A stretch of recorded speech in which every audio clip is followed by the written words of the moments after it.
प्रदेश के गोरखपुर के कैंट क्षेत्र में एक ऐतिहासिक और पॉश कॉलोनी है जिसे राम प्रसाद बिस्मिल पार्क के नाम से जाना जाता है। अमर शहीद पंडित राम प्रसाद बिस्मिल का इस कॉलोनी से गहरा संबंध था। उन्होंने यहीं छिपकर अंग्रेजों से लोहा लिया था। इस वीआईपी कॉलोनी में विभिन्न रोगों के कई विख्यात चिकित्सकों ने अपने निजी नर्सिंग होम बना रखे थे।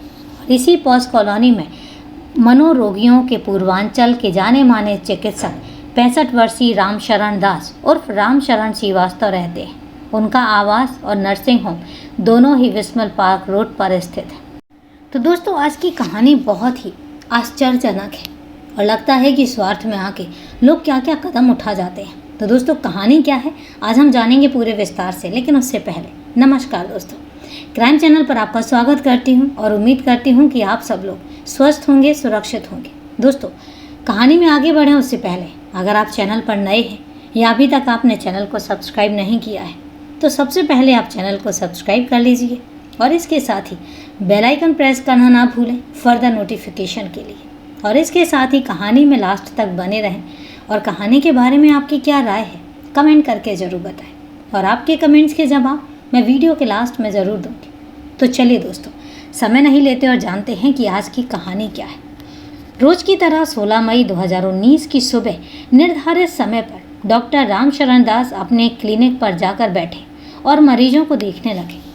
4 घंटे मरीजों को देखने के बाद करीब 2 बजे वह लंच करने घर जाने के लिए उठे ही थे कि उनके मोबाइल की घंटी बज उठी। उन्होंने मोबाइल की स्क्रीन पर डिस्प्ले हो रहे नंबर को ध्यान से देखा। नंबर किसी अपरिचित का था। उन्होंने कॉल रिसीव नहीं की। फ़ोन कमीज़ की जेब में रखकर वह घर की ओर बढ़ गए। उन्होंने सोचा कोई परिचित होगा तो दोबारा कॉल करेगा। क्लिनिक से निकलकर जैसे ही वह घर की तरफ बढ़े तभी दोबारा फ़ोन की घंटी बजने लगी। डॉक्टर रामचरण दास ने कमीज़ की जेब से फ़ोन निकाल कर देखा तो उस पर डिस्प्ले हो रहा नंबर पहले वाला ही था। उन्होंने कॉल रिसीव करके हेलो कहा तो दूसरी ओर से रोबीली सी आवाज़ आई, क्या मैं डॉक्टर रामशरण श्रीवास्तव से बात कर रहा हूँ? हाँ, मैं डॉक्टर रामशरण श्रीवास्तव ही बोल रहा हूँ। अपना नाम सुनकर वो चौंके। दरअसल लोग उन्हें डॉक्टर रामशरण दास के नाम से जानते थे, लेकिन फ़ोन करने वाले ने उन्हें रामशरण श्रीवास्तव कहकर संबोधित किया तो वह चौंके, क्योंकि ये नाम उनके करीबी ही जानते थे। उन्होंने चौंकते हुए पूछा, आप कौन बोल रहे हैं? मैं ट्रांसपोर्ट नगर पुलिस चौकी से चौकी इंचार्ज शिव प्रकाश सिंह बोल रहा हूँ। फ़ोन करने वाले ने अपना परिचय दिया। जी बताइए, मैं आपकी क्या मदद कर सकता हूँ? परिचय जानने के बाद डॉक्टर रामशरण ने सम्मानपूर्वक सवाल किया, डॉक्टर साहब, आप शाम को ट्रांसपोर्ट नगर पुलिस चौकी पर आकर मुझसे मिल लीजिए। ज्योति सिंह नाम की एक महिला ने आपके खिलाफ शिकायत दर्ज कराई है। यह सुनकर डॉक्टर दास हतप्रभ रह गए। उन्होंने बुझे मन से पूछा, महिला ने मेरे खिलाफ शिकायत दर्ज कराई है, लेकिन मैं तो उस महिला को जानता भी नहीं हूँ। शाम को जब आप चौकी पर आएंगे तो पता चल जाएगा। इतना कहकर दूसरी ओर से फ़ोन कट गया। एक पल के लिए डॉक्टर रामशरण दास को ये बात मजाक लगी। उन्होंने सोचा कि किसी परिचित ने उनका मोबाइल नंबर लिया होगा और वह मजाक कर रहा होगा, लेकिन मन ही मन वो परेशान भी थे। आखिर कौन ऐसी महिला है जिसने उनके खिलाफ शिकायत दर्ज कराई है? इसी उधेड़-बुन में वे घर पहुँचे और जल्दी ही लंच करके क्लिनिक लौट आए और उनका घर नर्सिंग होम परिसर में द्वितीय तल पर था। उनके मन में बार बार फ़ोन करने वाले व्यक्ति की बातें गूंज रही थी।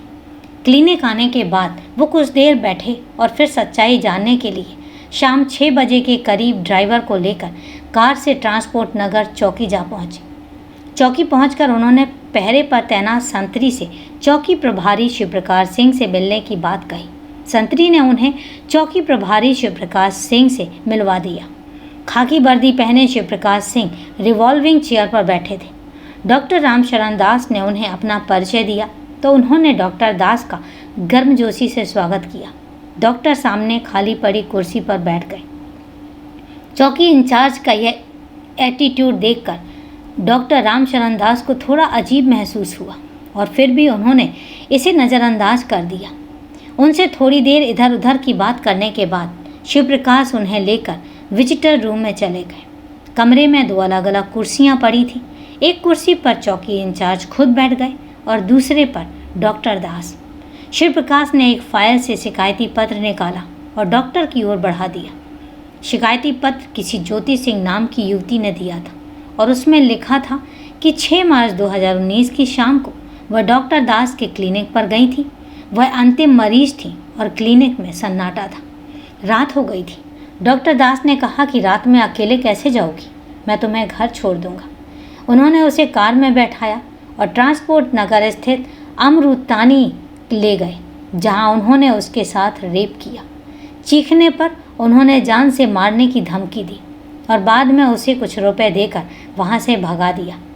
पत्र दिखाकर चौकी इंचार्ज सिंह ने डॉक्टर दास से कहा कि यह पत्र स्पीड पोस्ट के जरिए 12 मार्च 2019 को मिला था, लेकिन चुनावी व्यस्तता की वजह से वह इस शिकायत की जांच नहीं कर सके। शिकायती पत्र में महिला द्वारा रेप की बात का जिक्र देखकर डॉक्टर दास के दिल की धड़कनें बढ़ गईं। पत्र पढ़कर उनकी आंखों के सामने अंधेरा छा गया। उनकी समझ में नहीं आ रहा था कि क्या बोले। उनके चेहरे पर खुद ब खुद परेशानी और डर के मिले जुले भाव उभर आए। शिकायती पत्र फाइल में रखते हुए चौकी इंचार्ज शिवप्रकाश सिंह ने डॉक्टर दास से कहा, रेप के मामलों में बड़े बड़े बर्बाद हो जाते हैं। इसी शहर के डॉक्टर डीपी सिंह, विधायक कुलदीप सेंगर या फिर मंत्री गायत्री प्रसाद को देखें, आज तक जेल में सड़ रहे हैं। सोच लो, मैं मदद करने की कोशिश करूंगा। रेप के हश्र की जो तस्वीर चौकी इंचार्ज ने डॉक्टर दास के सामने पेश की थी, उसे सुनकर वह एक बार फिर पसीने के पसीने हो गए। लेकिन उन्हें चौकी इंचार्ज की मदद करने वाली बात खटकी। उस समय डॉक्टर दास वापस क्लिनिक लौट आए। वह अपने क्लिनिक पर लौट तो जरूर आए, लेकिन उनका हाल बेहाल था। वे इस सोच में डूबे थे कि उनकी किसी ज्योति सिंह के कभी मुलाकात भी नहीं हुई थी। आखिर वह उन पर ऐसा घिनौना आरोप क्यों लगा रही है। फिर उन्होंने दूसरे नज़रिए से सोचना शुरू किया, यानी कहीं उन्हें फंसाने के लिए उनके विरुद्ध कोई साजिश तो नहीं रची जा रही। उन्होंने जब से शिकायती पत्र पढ़ा, परेशान होते भी इस बात को किसी से बता नहीं पा रहे थे। वजह यही कि लोग सुनकर उनके बारे में क्या सोचेंगे।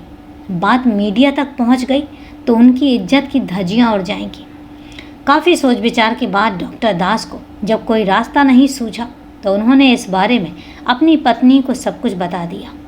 बात सुनकर पत्नी भी परेशान हो गई और दोनों इस नतीजे पर पहुँचे कि सोचने से कुछ नहीं होगा। इस मुसीबत से निकलने के लिए उन्हें कोई कारगर रास्ता तलाश करना होगा। उसी रात 10 बजे के करीब उनके मोबाइल पर फ़ोन और आया। डिस्प्ले नंबर देखकर उनका चेहरा खुशी से खिल उठा। वह नंबर एक परिचित का था, जो शहर के न्यूज़ चैनल सिटी 1 का पत्रकार था और उसका नाम प्रणव त्रिपाठी था। उसे डॉक्टर दास बेटे की तरह मानते थे और स्नेह भी करते थे। डॉक्टर रामचरण दास ने कॉल रिसीव करते हुए कहा, कैसे हो बेटा? फर्स्ट क्लास डॉक्टर अंकल, उत्तर देकर प्रणव ने उनसे पूछा। और आप कैसे हैं अंकल? क्या बताऊं बेटा, ठीक भी हूं और नहीं भी, डॉक्टर दास ने नर्वस होकर कहा। क्या बात है अंकल? ऐसी बात तो आपने कभी नहीं की। मेरे लायक सेवा हो तो बताओ, मैं आपकी पूरी मदद करूंगा। नहीं बेटा, तुमने मेरे लिए इतना सोचा, यही मेरे लिए काफ़ी है। आज के ज़माने में कोई कहाँ दूसरे के लिए सोचता है। एक बात है जिसमें तुम्हारी मदद की ज़रूरत है, सकुचाते हुए डॉक्टर दास बोले। हाँ हाँ अंकल बताइए, मैं आपके लिए क्या कर सकता हूँ? तुम तो न्यूज़ चैनल के रिपोर्टर हो और पुलिस विभाग में तुम्हारी अच्छी पकड़ भी है। हाँ अंकल है, पुलिस अधिकारियों से मेरे अच्छे संबंध हैं, पर बात क्या है? इसके बाद डॉक्टर रामचरण दास ने प्रणव त्रिपाठी को पूरी बात बता दी। उनकी बात सुनकर उसने मदद करने की हामी भी भर दी। प्रणव से बात करने के बाद डॉक्टर दास को थोड़ी शांति मिली। मन का बोझ कुछ कम हो गया। उस रात उन्होंने आराम से भरपूर नींद ली। अगली सुबह वह उठे तो खुद को तरोताज़ा महसूस कर रहे थे। दिन भर वो अपने क्लिनिक में व्यस्त रहे और फिर रात को खा पी कर सो गए। रात 1 बजे ट्रांसपोर्ट नगर के चौकी इंचार्ज शिव प्रकाश सिंह अकेले ही डॉक्टर दास के राम प्रसाद विस्मल पार्क स्थित आवास पर पहुंच गए। उस समय डॉक्टर दास गहरी नींद में थे। डॉक्टर दास के आवास पर पहुंचकर शिव प्रकाश ने डोरबेल बजाई तो उनकी नींद खुल गई। उन्होंने दरवाज़ा खोला तो चौकी इंचार्ज शिव प्रकाश सिंह को देखकर अवाक रह गए। उन्होंने उन्हें ड्राइंग रूम में ले जाकर बैठा दिया और खुद कपड़े चेंज करके उनके पास जा बैठे। करीब 2 घंटे तक शिवप्रकाश सिंह वहीं बैठा रहा और रेप के शिकायत वाले लेटर को मुद्दा बनाकर उनसे पूछताछ करता रहा और बाद में उसने कहा, देखो डॉक्टर, शिकायत करने वाली लड़की ज्योति और मुझे 5-5 लाख रुपए दे दो, वरना जेल भेज दूंगा। इसके बाद क्या होगा तुम समझना। चौकी इंचार्ज शिवप्रकाश सिंह की बात और आवाज़ में बदतमीजी और रुआब आ गया था। उसकी धमकी सुनकर डॉक्टर दास बुरी तरह से परेशान हो गए और कोई रास्ता न देख उन्होंने शिवप्रकाश से अगले दिन दोपहर तक का समय मांग लिया। चौकी इंचार्ज के वहाँ से जाने के बाद डॉक्टर दास ने थोड़ी राहत की सांस ली। वह समझ गए कि ये पूरी साजिश पैसों के लिए रची गई है। इस खेल में उनका कोई परिचित भी है जो उनसे संबंधित पूरी जानकारी चौकी इंचार्ज को दे रहा है। ऐसा कौन है, यह बात उनकी समझ में नहीं आ रही थी। यह बीती 17 मई की बात है। खैर, अगले दिन 18 मई 2019 की दोपहर चौकी इंचार्ज शिवप्रकाश सिंह डॉक्टर रामचरण दास के क्लिनिक पर पहुंच गए। उस समय डॉक्टर दास मरीजों की जांच में व्यस्त थे।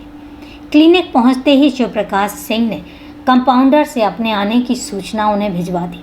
चौकी इंचार्ज के आने की सूचना मिलते ही डॉक्टर साहब परेशान हो उठे। वे समझ गए कि बिना पैसे लिए उससे पीछा छूटने वाला नहीं है।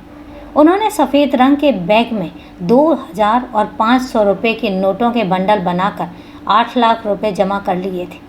उन्होंने कंपाउंडर से कहकर चौकी इंचार्ज शिवप्रकाश सिंह को अपने चैम्बर में बुलवा लिया। कंपाउंडर की सूचना मिलते ही शिवप्रकाश डॉक्टर दास के चैम्बर में जा पहुँचे। चैम्बर में डॉक्टर दास अकेले थे। शिवप्रकाश को देखते ही उनका खून खौल उठा, लेकिन वे अपने गुस्से को पी गए। वे उसे एक पल के लिए भी बर्दाश्त नहीं करना चाहते थे और इसीलिए उन्होंने रुपए से भरा बैग उसे दे दिया। रुपए मिलते ही चौकी इंचार्ज के चेहरे पर एक अजीब सी चमक आ गई। जैसे ही रुपए से भरा बैग लेकर चौकी इंचार्ज क्लिनिक से बाहर जाने लगा, वैसे ही डॉक्टर दास ने चौकी इंचार्ज के सामने उस महिला से मिलने की अपनी इच्छा जाहिर की, जिससे उन पर दुष्कर्म का आरोप लगाया गया था। रामचरण दास की बात सुनकर चौकी इंचार्ज शिवप्रसाद ने कुछ नहीं बोला और वहां से रुपयों से भरा बैग लेकर चला गया। शिवप्रकाश सिंह के क्लिनिक से जाने के बाद रामचरण दास पत्नी को साथ लेकर सीधे इंडियन मेडिकल एसोसिएशन के अध्यक्ष डॉक्टर SP गुप्ता के घर जा पहुंचे और अपने साथ हुई शर्मनाक घटना के बारे में उन्होंने विस्तार से बताकर उनसे मदद की मांग की। बात काफ़ी गंभीर थी। IAM के डॉक्टर SP गुप्ता ने सचिव राजेश गुप्ता को तुरंत अपने आवास पर बुलाया और साथ ही संगठन के सभी पदाधिकारियों को भी बुलवा लिया। IAM के पदाधिकारी डॉक्टर दास को लेकर SSP के ऑफिस पहुंच गए। क्योंकि उस दिन चुनाव था, इसलिए डॉक्टर सुनील गुप्ता की SSP से मुलाकात नहीं हो पाई। डॉक्टर दास को लेकर सभी पदाधिकारी शिकायत करने मुख्यमंत्री योगी आदित्यनाथ के PRO द्वारिका तिवारी से मिलने गोरखनाथ मंदिर जा पहुंचे। इन लोगों ने PRO द्वारिका प्रसाद से मुलाकात करके उन्हें लिखित शिकायत दे दी। PRO तिवारी ने उसी समय यह बात मुख्यमंत्री योगी आदित्यनाथ को बता दी। डॉक्टर दास के साथ हुई ठगी से मुख्यमंत्री बुरे तरीके से आहत हुए। उन्होंने उसी समय हॉटलाइन पर गोरखपुर के पुलिस महानिरीक्षक जय नारायण सिंह से बात की और इस घटना की पूरी जानकारी दी। साथ ही घटना की जांच करके 2 दिनों के अंदर रिपोर्ट देने का आदेश भी दिया। मुख्यमंत्री योगी आदित्यनाथ की फटकार से IG आहत हुए, क्योंकि एक तो मामला उनके ही विभाग से जुड़ा हुआ था, दूसरे ठगी का आरोप विभाग के एक SI पर लगाया गया था। इसलिए उन्होंने इस मामले की जांच ASP रोहन प्रमोद बोथरे को दे दी। उन्होंने बोथरे को 24 घंटे में रिपोर्ट सौंपने का आदेश दिया। यह बात 19 मई 2019 की है। ASP रोहन बोथरे ने जांच शुरू की तो मामला सच पाया गया। डॉक्टर रामचरण दास के यहाँ लगे CCTV कैमरे के रिकॉर्ड में SI शिवप्रकाश सिंह के वहाँ आने और जाने के फुटेज मौजूद थे। उन्होंने ज्योति सिंह द्वारा दिए गए आवेदन की जांच की तो काफ़ी बड़ा झोल सामने आया, जिसे जानकर ASP बोथरे के पैरों तले जमीन खिसक गई। जिस ज्योति सिंह नाम की युवती द्वारा डॉक्टर रामचरण दास पर अमृतानी में ले जाकर जबरन दुष्कर्म करने और जान से मारने की धमकी देने का आरोप लगाया गया था, दरअसल वह SI शिवप्रकाश सिंह के दिमाग की महज एक कोरी कल्पना थी। हकीकत में ज्योति सिंह नाम की कोई युवती थी ही नहीं। ठगी करके पैसा कमाने के लिए शिव प्रसाद सिंह ने इस चरित्र को जोड़कर एक झूठी कहानी बनाई थी। वह इस खेल में अकेला नहीं था, उसके साथ एक और बड़ा खिलाड़ी भी शामिल था, जो फिल्म मोहरा में नसरुद्दीन शाह के पात्र की तरह पर्दे के पीछे छिपकर खेल खेल रहा था, ताकि उसका चेहरा बेनकाब न हो सके। वह कोई और नहीं बल्कि डॉक्टर रामचरण दास का बेहद करीबी और न्यूज़ चैनल सिटी 1 का तथाकथित रिपोर्टर प्रणव त्रिपाठी था। डॉक्टर दास को जब इस हकीकत का पता लगा तो उन्हें अपने कानों पर यकीन नहीं हुआ। इस मामले की पटकथा प्रणव त्रिपाठी के शैतानी दिमाग की उपज और एसआई शिवप्रसाद सिंह की खाकी वर्दी की मेलजोल से लिखी गई थी। एएसआई बोथरे की जांच में पूरी हकीकत सामने आ गई। एएसआई रोहन प्रमोद बोथरे ने डॉक्टर रामचरण दास के साथ हुई ठगी का पर्दाफाश 24 घंटे में कर दिया। जांच में डॉक्टर दास के दिए गए 2000 और 500 रुपये के नोटों में से प्रणव त्रिपाठी और शिव प्रकाश ने महज 2000 रुपये ही खर्च किए थे।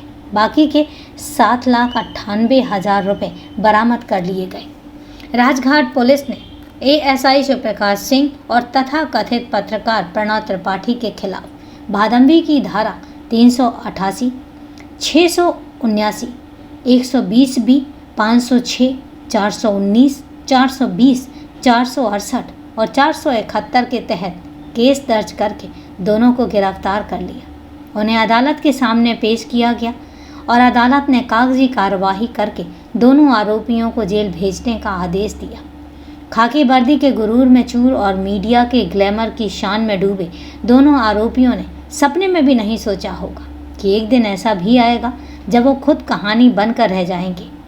एएसपी रोहन प्रमोद बोथरे की पूछताछ में दोनों आरोपियों ने अपना जुर्म कबूलते हुए जो कहानी बताई वो कुछ इस प्रकार निकली।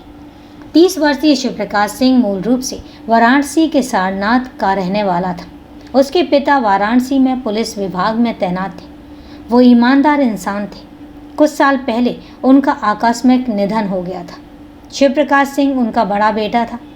आश्रित कोटे में पिता की जगह पर शिवप्रकाश सिंह की नियुक्ति हो गई। नियुक्ति के पश्चात सन 2011 में उसकी ट्रेनिंग हुई और फिर गोरखपुर में तैनाती मिल गई। शिवप्रकाश सिंह अपने पिता के आचरण के बिल्कुल विपरीत आचरण वाला युवक था। उसकी नज़र में पुलिस विभाग महज रुपये उगाने की फैक्ट्री मात्र था। वाराणसी से ट्रेनिंग लेकर वह जब अपने गोरखपुर में ज्वाइन किया तो उसकी पहली तैनाती राजघाट थाने की ट्रांसपोर्ट चौकी पर हुई। यह चौकी ठीक राष्ट्रीय राजमार्ग और पोस्ट कॉलोनी के बीचों बीच थी।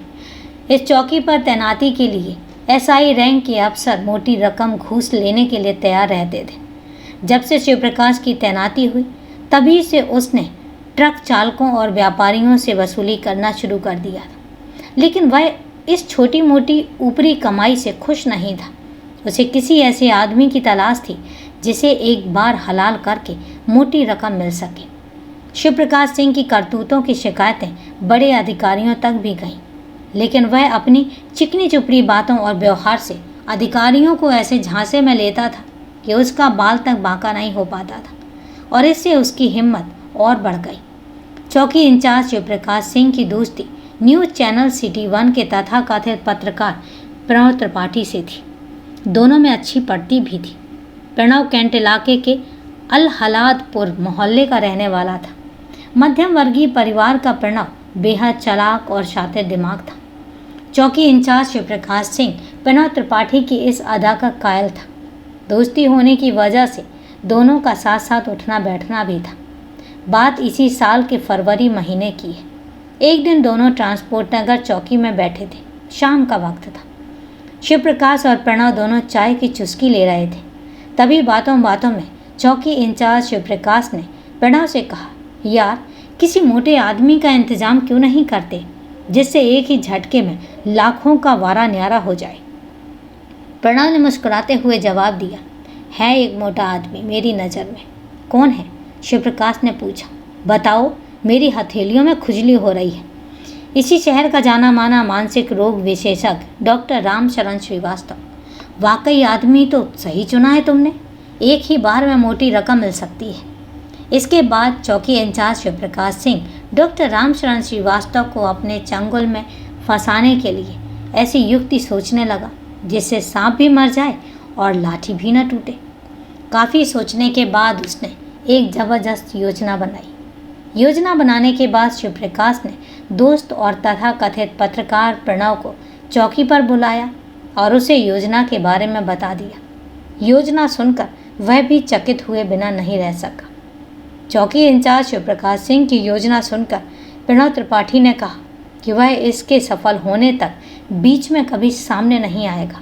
वह पर्दे के पीछे रहकर डॉक्टर की सारी गोपनीय सूचनाएं देता रहेगा।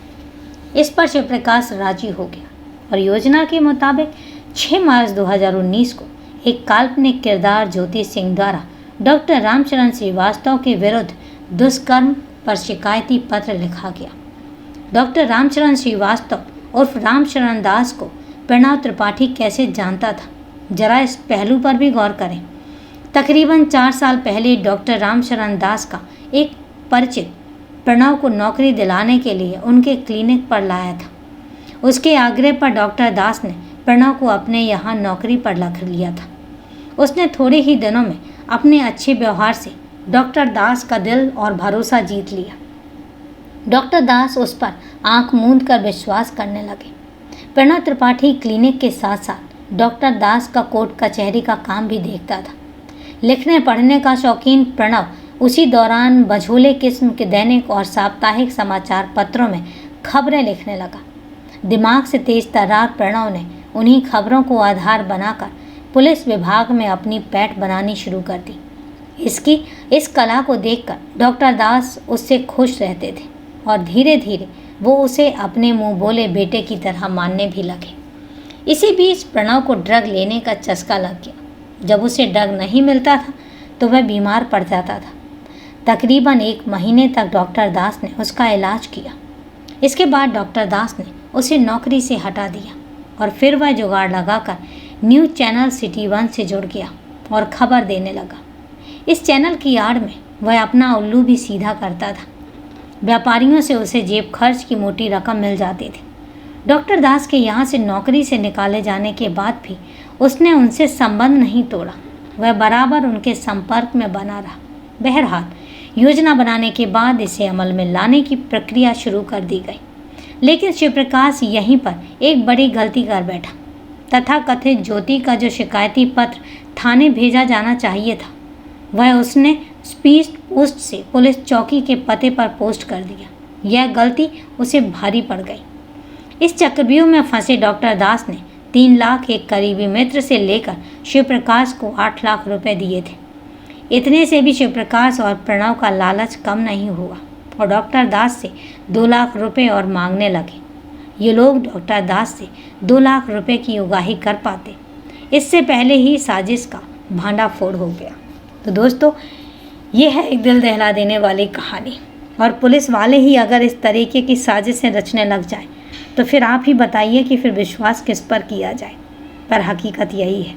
तो दोस्तों, कहानी को लास्ट तक सुनने के लिए आपका तहे दिल से धन्यवाद। अब कहानी के बारे में आपकी क्या राय है, कमेंट करके ज़रूर बताएं।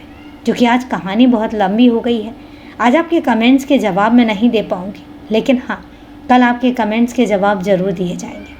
तो चलिए दोस्तों, आज के लिए इतना ही। कल फिर मिलते हैं क्राइम की एक सच्ची कहानी के साथ। तब तक के लिए सेफ रहें, सुरक्षित रहें और अपना ध्यान रखें। जय हिंद दोस्तों, जय भारत।